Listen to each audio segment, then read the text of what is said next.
And thrilled to be joined now by the owner of the Washington Kastles, Mark Ein. First of all, thanks for being here. Good to see you. Thanks for having me. I know this wasn't the season you wanted to have because you've had so much success in previous seasons, but what did you take away from 2017? You know, it's interesting because all those years of success, I always told people, you have to understand it comes down to a point here, a point there. And for 5 or 6 years, every important point, every season went our way.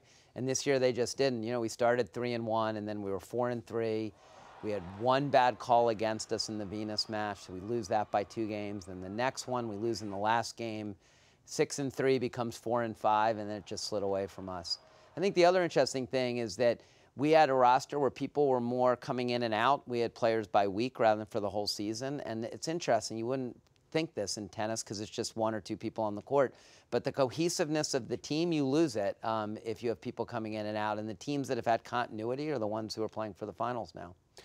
One thing you can always count on when you watch the Castles is you get big names, whether it's a Venus Williams, a Martina Hingis. How important is that to you to bring those names to the fans?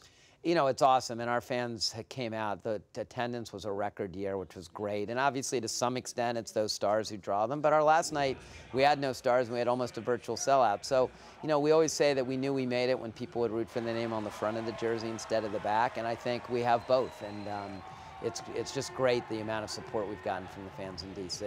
And you also brought in Frances Tiafoe this year, the 19-year-old from College Park who had a nice showing at Wimbledon. How much did you enjoy having him a part of the action? It was the best. I mean, he came to our championship match in 2009 when he was 11 years old. Wow. And he would come every year to the Castles, and he'd say, Mark, I want to play on the team. And I said, if you get good enough, I'll put you on the team. And here he was. He has he's incredible. He's the youngest player in the top 100, but he also has a smile and a personality that lit up the stadium, and it was his hometown, and he had the time of his life. The last night, he said, I don't want to go back on tour. I want to stay on the team. So it was great to see how fans embraced him, and how he embraced the whole experience. He'll be back for a long, long time. No, that's going to be great to see. And World Team Tennis is known for being so interactive and fan-friendly, and we were just talking about the fact that as far as pushing the envelope in the fan experience, you've been miking up players to create something that hasn't really been done in any other sport. Yeah, that was a big innovation we wanted to get done this year. So we mic'd the players during the match, and it's been incredible because in a doubles match, you hear, before the points played, you hear one team talking about their strategy,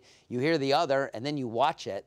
And it's spectacular. And I've been at the City Open talking to players. I think you're going to see this on tour really soon because it is what fans want. They want to get in the huddle. They want to get in the players' minds. And I think that this is an unbelievable innovation that we're really proud of. It was really impactful, and I think you're going to see it spread throughout the sport and other sports pretty quickly.